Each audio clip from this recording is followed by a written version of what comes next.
Once again welcome to all. तो आज की क्लास में हम लोग जो चैप्टर पढ़ने वाले हैं वो 11th क्लास का जूलॉजी का सबसे पहला चैप्टर है एनिमल किंगडम। तो आज की क्लास में हम लोग एनिमल किंगडम के बारे में समझेंगे। इससे पहले वाले जो हम लोगों ने जो पढ़ लिया है पूरा का पूरा जूलॉजी का, वो केमिकल कोऑर्डिनेशन एंड इंटीग्रेशन, इस चैप्टर को हम लोगों ने पूरा कंप्लीट कर लिया है। और आज से हम 11th का जूलॉजी का सबसे पहला चैप्टर को कंप्लीट करने वाले स्टार्ट करने वाले हैं। तो वो होगा अपना एनिमल किंगडम के बारे में। देखिए, तो हम लोग स्टार्ट करते हैं एनिमल किंगडम के बारे में। एनिमल किंगडम देखिए बेसिकली क्या होता है ना कि आप अगर इस अर्थ के सराउंडिंग में देखोगे ना तो डिफरेंट टाइप के मिलियंस में एनिमल्स हैं, मिलियन टाइप के स्पेसीज हैं। चाहे इंसान को देख लो, वी आर ऑल्सो एनिमल्स। कुत्ता देख लो, भैंस देख लो, हाथी देख लो, शेर देख लो, कीड़े मकोड़े देख लो, कॉकरोच देख लो। अगर मरीन में समुद्र में जाओगे तो वहाँ पे डिफरेंट टाइप के आपको स्पेसीज, डिफरेंट टाइप के आपको एनिमल्स मिलेंगे। कोई उड़ता है, कोई पानी में रहता है, कोई लैंड पे रहता है, डिफरेंट हैबिटेट है। तो आप अगर देखेंगे हम लोग में और जो कुत्ता होता है, चाहे वो डॉग हुए, कोई भी हुए, तो डिफरेंस तो है ना। वो भी एनिमल है, हम भी एनिमल हैं। अगर आप वही देखोगे जो ऑर्थोपोडा फाइलम में जैसे कि कीड़े मकोड़े इंसेक्ट आते हैं, मकड़ा आता है, वो भी एनिमल है, हम भी एनिमल हैं। लेकिन हम दोनों में कुछ तो डिफरेंस है ना। तो इसी डिफरेंस को अलग अलग ग्रुप में बांट दिया गया है जिसको फाइलम कहा जाता है। तो इस चैप्टर में सबसे पहले हम लोग फाइलम के बारे में समझेंगे। टोटल 11 टाइप के फाइलम बनाए गए हैं और उस फाइलम के जरिए सारे स्पेसीज, सारे एनिमल्स को उस ग्रुप में रख दिया गया है। और साथ ही साथ किस बेसिस पे उसको रखा गया है उसको भी हम लोग समझेंगे। तो धीरे धीरे आगे बढ़ेंगे हम लोग इस चैप्टर में। तो हम लोग शुरू सबसे पहले करेंगे कि ये कौन से फाइलम है। तो 11 फाइलम का नाम याद रखना हम लोगों को ज़रूरी है, क्योंकि ये फाइलम, हालांकि आज की क्लास में अगर आपको याद नहीं भी होता है ना तो टेंशन लेने वाली बात नहीं है, क्योंकि जैसे जैसे हम लोग आगे बढ़ते चलेंगे तो हर एक फाइलम के बारे में हम लोग को समझना है। तो ये फाइलम अपने आप याद भी हो जाता है। ऐसे आप लोग 4 बार 5 बार पढ़ोगे तो फाइलम आपके दिमाग में आ जाएगा। ठीक है, तो सबसे पहले हम लोग स्टार्ट करते हैं फाइलम। तो फाइलम देखते हैं। पहला जो फाइलम आता है वो आता है पॉरीफेरा। ठीक है, दूसरा एग्जाम्पल, दूसरा जो फाइलम आता है, हम लोग यहाँ क्या पढ़ रहे हैं, फाइलम।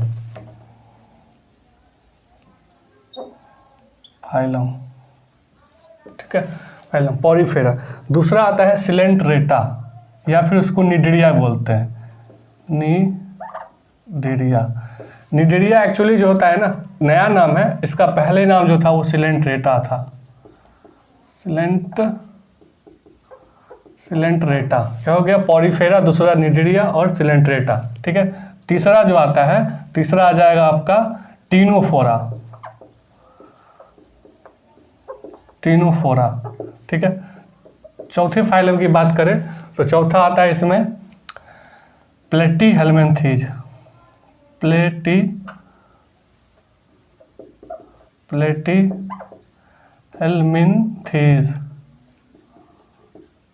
प्लेटीहेल्मिन्थीज। पांचवा आ जाएगा, इसको फ्लैट वर्म भी बोलते हैं। फ्लैट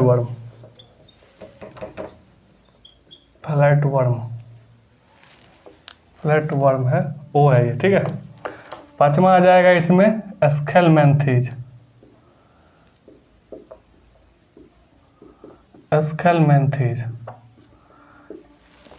ये राउंड वर्म होते हैं। वर्म का मतलब होता है कीड़ा, कृमि इसको हिंदी में बोलते हैं। तो ये फ्लैट वर्म होता है और ये राउंड वर्म होता है। तो राउंड वर्म। ठीक है, पांचवें की अगर बात, छठे हो गया, छठा में आता है एनीलिडा। सातवां हो गया ऑर्थोपोडा। आठवां हो गया मोलस्का। नौवां हो गया इकाइनोडर्मेटा।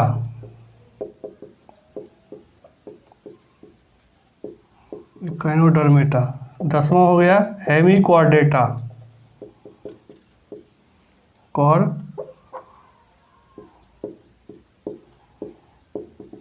11 फाइलम हो गया लास्ट, कॉर्डेटा, जिसमें हम लोग आते हैं। कॉर्डेटा। ठीक है। तो ये 11 टाइप के फाइलम है, अलग टाइप के, मतलब बेसिकली इस जानवरों को अलग अलग ग्रुप में रख दिया गया, अलग अलग ग्रुप बना दिया गया, उसी को फाइलम कहा जाता है। ठीक है। तो इसी ग्रुप इसमें 11 टाइप के कुछ फाइलम है। पॉरीफेरा हो गया, निडेरिया, चूंकि निडेरिया जो है सो नया नाम है, इसका पहले जो नाम था वो सिलेंट्रेटा था। तीसरी करें तो तीसरी यहाँ पे हो जाएगी स्टीनोफोरा, चौथा प्लेटीहेल्मिन्थीज या flat worm, aschelminthes, round worm, annelida, arthropoda, mollusc, echinodermata, hemichordata और कॉर्डेटा। ये टोटल 11 फाइलम है। हम लोग धीरे धीरे 11 फाइलम में एक एक फाइलम को डिटेल से पढ़ने वाले हैं। क्या उसका हैबिटेट है, कौन सा लेवल ऑफ ऑर्गेनाइजेशन है, अभी धीरे धीरे, और आपको धीरे धीरे आगे जैसे जैसे हम लोग बढ़ते जाएंगे आपको और क्लियर होता चला जाएगा ये सब कॉन्सेप्ट। ठीक है। तो ठीक है, अब देखिए इस फाइलम को तो बना दिया गया है, साइंटिस्ट ने इसको ग्रुपिंग कर दिया इस सारे को। अब किस बेसिस पे उन्होंने ये क्लासिफाइड किया है, क्लासिफिकेशन किया है इस सब चीज़ों का, तो कोई ना कोई बेसिस होना चाहिए ना। कोई भी चीज़ बेसिस पे ही चलता है, तो बेसिस होना चाहिए। किस बेसिस पे आखिर आपने इसको ये 11 टाइप का फाइलम बनाया है, तो हम लोग पढ़ेंगे अब बेसिस ऑफ क्लासिफिकेशन, पढ़ेंगे basis of classification, basis of classification. ठीक है। तो पहला जो आ जाता है, पहला जो हम लोग पढ़ेंगे लेवल ऑफ ऑर्गेनाइजेशन। तो क्या हो जाएगा, level of organisation, level of organisation. पहला आ जाएगा लेवल ऑफ ऑर्गेनाइजेशन। ठीक है। लेवल ऑफ ऑर्गेनाइजेशन क्या होता है आपको बहुत अच्छे से पता होगा, हालांकि इसके आगे वाले चैप्टर में हम लोग पढ़ेंगे ही। क्या होता है ना कि पूरा जो सेल होता है ना, सेल से बनता है, सेल से मिलकर के बनता है टिश्यू से मिलकर बनता है एक ऑर्गन, और बहुत सारे ऑर्गन मिलकर के बनाते हैं एक ऑर्गन सिस्टम। तो इसमें क्या होता है, जो cellular level organisation, cellular level organisation का मतलब होता है इस एनिमल्स में जितने भी एनिमल्स आएंगे ना, इस फाइलम में जितने भी जानवर आएंगे, एनिमल्स आएंगे, उनके सेल ना मतलब एग्रीगेट्स होते हैं, फैले फैले होते हैं। वो एक सेल पूरा मिल करके एक टिश्यू का निर्माण नहीं करता है, तो वो आ जाते हैं, वो कौन से हो जाएंगे, cellular level of organisation, cellular level. पहला हो जाएगा सेल्यूलर लेवल, दूसरा आ जाता है इसमें tissue level. Tissue level, tissue level का मतलब हुआ इसमें वो एनिमल्स आएंगे जिसके सेल आपस में कनेक्ट हो करके और एक टिश्यू का निर्माण कर चुके हैं, वो टिश्यू लेवल ऑर्गेनाइजेशन में आ जाएंगे। तीसरा हो जाएगा ऑर्गन लेवल, ऑर्गन लेवल, और चौथा आ जाएगा organ system level, organ system, organ system level. ठीक है। इसके अगर एग्जाम्पल की बात करेंगे तो सेलुलर लेवल ऑर्गेनाइजेशन में ये जो पॉरीफेरा होते हैं ना वो आ जाते हैं। एग्जाम्पल की अगर बात करें, एग्जाम्पल तो पॉरीफेरा, पॉरीफेरा इसके एग्जाम्पल हो गए। ठीक है।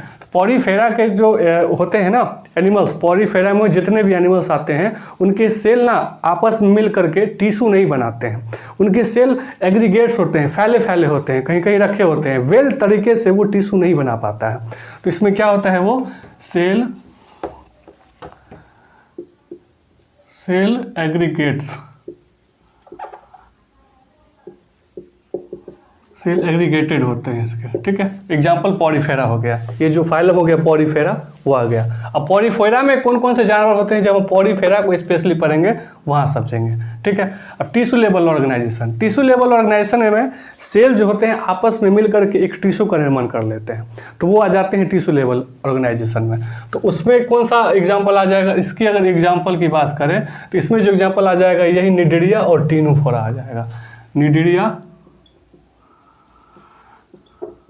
And Ctenophora, Ctenophora. तो ये आ जाएंगे टिश्यू लेवल ऑर्गेनाइजेशन में। ये पूछता है कि ये टीनोफोरा कौन से लेवल ऑफ ऑर्गेनाइजेशन में आता है, तो वो टिश्यू लेवल ऑर्गेनाइजेशन पे आएगा।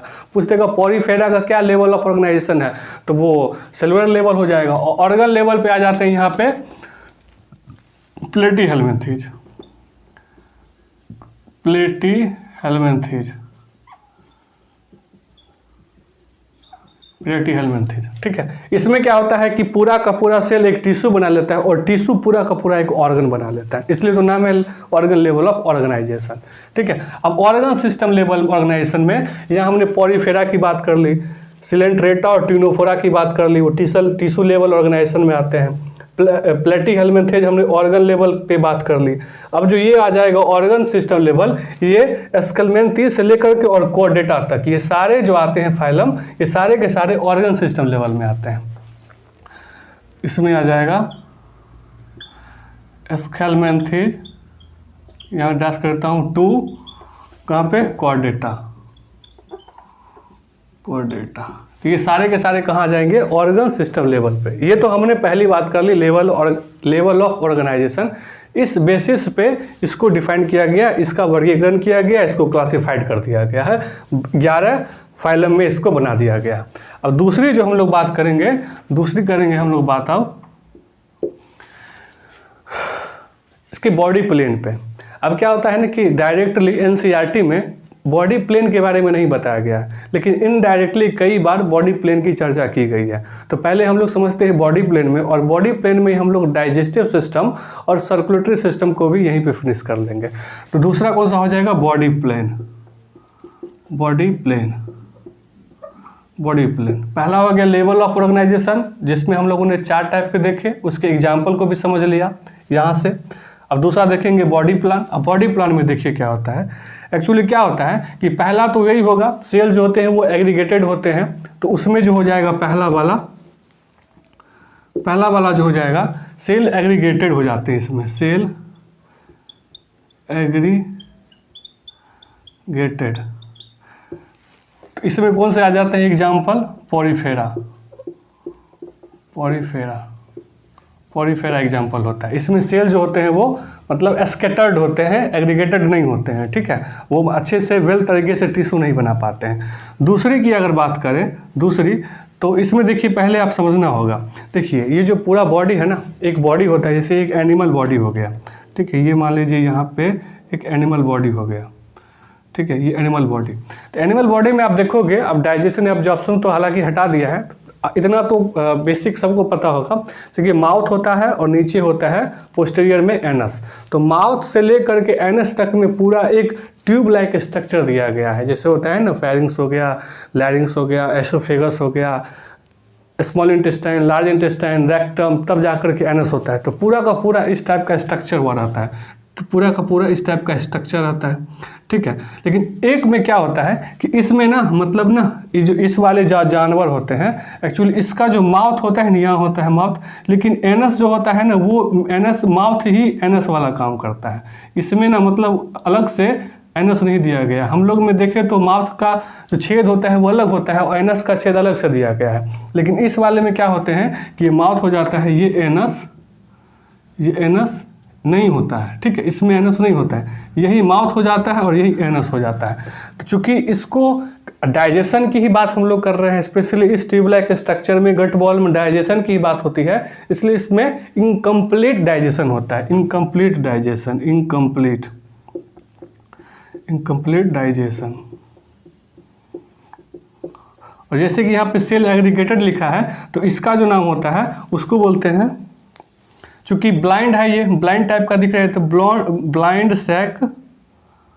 Blind sac BP body plan, ये हो जाएगा सेल एग्रीगेटेड बॉडी प्लान, ठीक है। और ये हो जाएगा ब्लाइंड सैक पीपी, मतलब ब्लाइंड सैक बॉडी प्लान। और ये होते हैं, इसके इनकम्प्लीट डाइजेशन होता है। इसमें जो होता है mouth and anus same, mouth और एनस दोनों सेम होते हैं। लेकिन वही अगर बात करें तीसरे की, तो तीसरे में हमारी तरह होता है, जिसमें हम लोग आते हैं एक, जिसमें हम लोगों ने देखा अभी, एक पूरा बॉडी हुआ और उस बॉडी में बाकायदा पूरी की तरह से एक एनस होगा और दूसरा माउथ होगा। यहाँ माउथ होगा और यहाँ एनस होगा।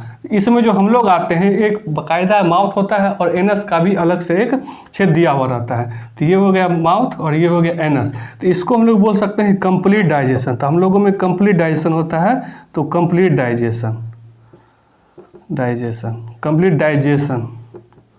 तो डाइजेस्टिव सिस्टम की बात होगा हम लोगों ने यहीं पे कर ली। और इसको जैसे कि यहाँ पे हम लोगों ने इसको लिखा सेल एग्रीगेटेड, तो इसमें हो गया ब्लाइंड सेक बॉडी प्लान, तो यहाँ हो जाता है ट्यूब विद इन ट्यूब। हालांकि इतनी बात एनसीईआरटी में नहीं दी गई है, लेकिन इतना जानकारी हम लोगों को होना चाहिए। ट्यूब विद इन ट्यूब में कंप्लीट डाइजेस्टिव सिस्टम होता है, ब्लाइंड सेक में इनकम्प्लीट डाइजेस्टिव सिस्टम होता है, माउथ और एनस एक ही होते हैं लेकिन इसमें अलग अलग होते हैं। सेक्रेटेड माउथ एंड एनस, ठीक है। वही अगर बात करें तो इसमें तो कोई बात ही नहीं है, इसमें तो एक सेल जो होता है वो मिल करके टिश्यू नहीं बना पा रहा है, तो इसको अलग कैटेगरी कर दिया गया है, cell aggregated body plan, example Porifera. अच्छा, इसकी भी एग्जाम्पल की बात कर लें तो इसके जो एग्जाम्पल होते हैं ना, वही होता है निडेरिया और टीनोफोरा, ठीक है। और यहाँ से प्लेटीहेल्मिन्थीज, तो यहाँ हो जाएगा सिलेंट्रेटा टू प्लेटीहेल्मिन्थीज, प्लेटीहेल्मिन्थीज, ठीक है। प्लेटीहेल्मिन्थीज कहाँ से कहाँ, सिलेंट्रेटा से लेकर के प्लेटीहेल्मिन्थीज तक ये ब्लाइंड सेक बॉडी प्लान में आते हैं, यानी कि इनमें इनकम्प्लीट डाइजेशन होता है। क्वेश्चन कैसे पूछता है कि इसमें पूछ देगा कि इनकम्प्लीट डाइजेशन किस फाइलम में होता है, तो आराम से याद रखिएगा निडेरिया से लेकर के प्लेटीहेल्मिन्थीज तक। निडेरिया भी हो सकता है, टीनोफोरा भी हो सकता है, प्लेटीहेल्मिन्थीज भी हो सकता है। तो ये तीनों के तीनों क्या होते हैं, इनकम्प्लीट डाइजेशन होता है। लेकिन वही आप ट्यूब विद इन ट्यूब यानी कि कंप्लीट डाइजेशन इसमें होता है, तो इसमें हम लोग जो अपन बात करेंगे वहाँ की स्केलमेंथीज से लेकर कॉर्डेटा तक। तो इसमें आ जाते हैं एग्जाम्पल स्केलमेंथीज टू कॉर्डेटा, तो ये यहाँ तक आ जाते हैं। स्केलमेंथीज पूरा मैंने लिखा, डैश बना दिया है, ठीक है। स्केलमेंथीज टू कॉर्डेटा, तो इसमें हो जाते हैं कंप्लीट डाइजेशन, ठीक है। ये बॉडी प्लान की बात हो गई। अब हम लोग बात कर लेते हैं, अब जैसे हम लोगों ने डाइजेस्टिव सिस्टम की बात कर ली कि कंप्लीट किस में होता है, इनकम्प्लीट किस में होता है, उसी तरह से हम लोग सर्कुलेटरी सिस्टम की ही बात कर लेते हैं। हालांकि सर्कुलेटरी सिस्टम के बारे में हम लोग एक बार और डिटेल से समझेंगे बॉडी फ्लूइड्स एंड सर्कुलेटरी में, जो आगे हम लोग पढ़ेंगे, ठीक है। ह्यूमन फिजियोलॉजी वाले चैप्टर में, इसी 11th क्लास में हम लोग को पढ़ना है, तो उसमें लेकिन थोड़ी सी जानकारी हम लोग यहाँ पे देख लेते हैं कि इसके बारे में। तीसरा जो कैटेगरी आ जाता है वो सर्कुलेटरी सिस्टम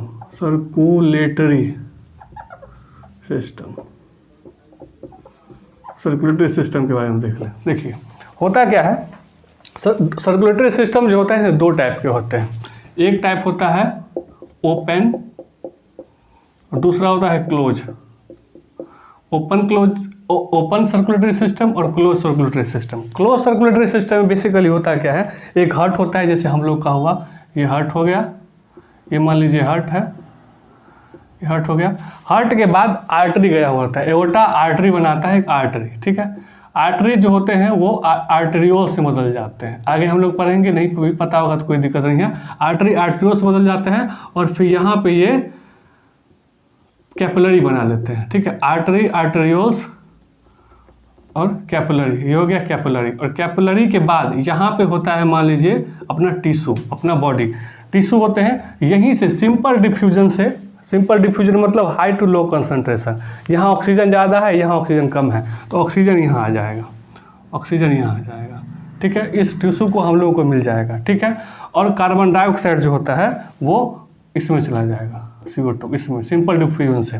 आर्टरी में यहाँ पे ऑक्सीजन ज़्यादा है, टिश्यू में कम है, तो हाई टू लो ऑक्सीजन यहाँ से यहाँ चलाएगा।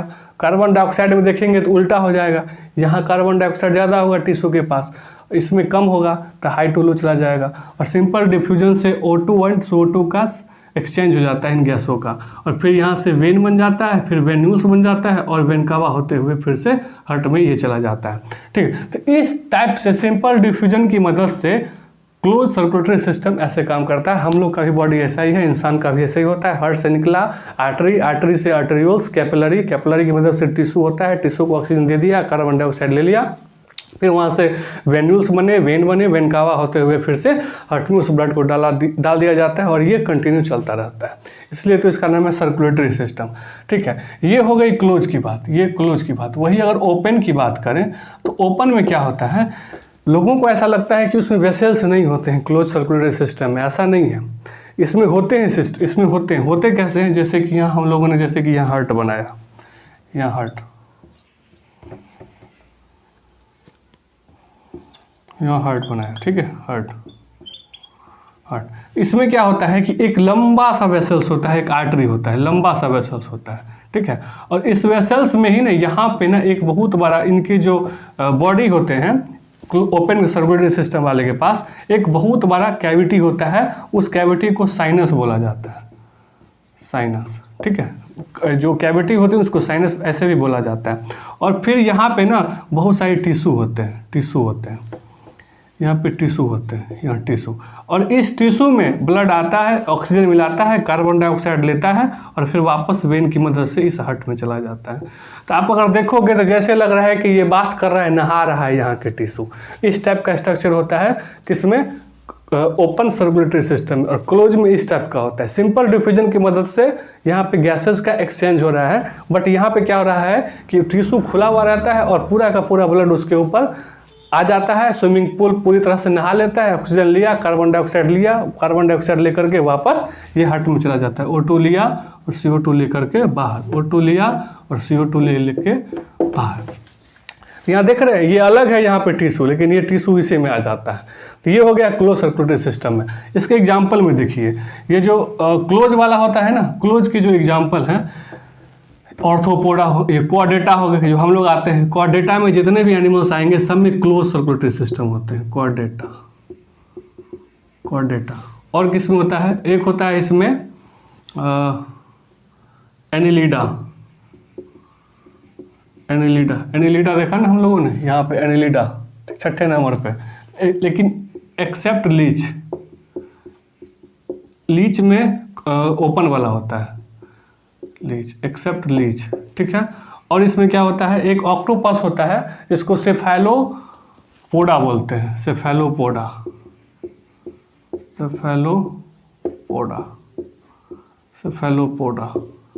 ये हो गए एक, ये हो गया दूसरा, ये हो गया तीसरा। तो ये जो होते हैं किसके, क्लोज के होते हैं, ये क्लोज के एग्जाम्पल्स हो गए। किसमें, कॉर्डेटा, यानी कि कॉर्डेटा में कौन कौन से एनिमल्स आते हैं। जब हम लोग कॉर्डेटा पढ़ेंगे तो और डिटेल समझेंगे, तो हम लोग कॉर्डेटा में ही आते हैं, ठीक है। तो कॉर्डेटा वाला हो गया जिसमें क्लोज होता है। क्वेश्चन आ जाएगा क्लोज सर्कुलेटरी सिस्टम किस में होता है, तो ऑप्शन में दिया रहेगा कॉर्डेटा, एनिलिडा, फिर सेफेलोपोडा, ऑक्टोपस आते हैं। लेकिन एनिलिडा में एक बात ध्यान रखिएगा, एक्सेप्ट लीच में नहीं होता है। लीच में जो होता है वो ओपन टाइप का होता है, ठीक है। इसके एग्जाम्पल की बात करें तो इसका एग्जाम्पल होता है, जैसे यहाँ हमने कॉर्डेटा देखा तो यहाँ पे हेमिकॉर्डेटा हो जाएगा, हेमिकॉर्डेटा होता है मोलस्क, मोस्ट मतलब मोस्ट का मतलब होता है सब नहीं, सब होता है तो ऑल मोलस्क लिखा था, मोस्ट ऑफ मोलस्क मतलब कुछ ऐसे मोलस्क होंगे जिसमें क्लोज टाइप के होंगे, इसलिए एनसीईआरटी ने यहाँ पे मोस्ट मोलस्क लिखा है। और कौन सा, और यहाँ पे देखें तो एक आ जाता है इसमें ऑल ऑर्थोपोडा जितने भी आते हैं, ऑर्थोपोडा फाइलम में जितने भी एनिमल्स आएंगे सब में क्लोज सर्कुलेटरी सिस्टम, यानी सॉरी ओपन सर्कुलेटरी सिस्टम होगा, ओपन ऑल ऑर्थोपोडा,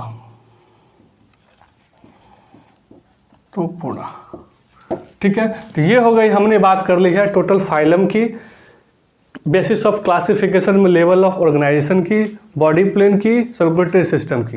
यही नहीं, हम लोगों को और भी देखना है बेसिस ऑफ क्लासिफिकेशन में, तो अगले क्लास में बेसिस ऑफ क्लासिफिकेशन में इसके आगे हम लोग देखेंगे।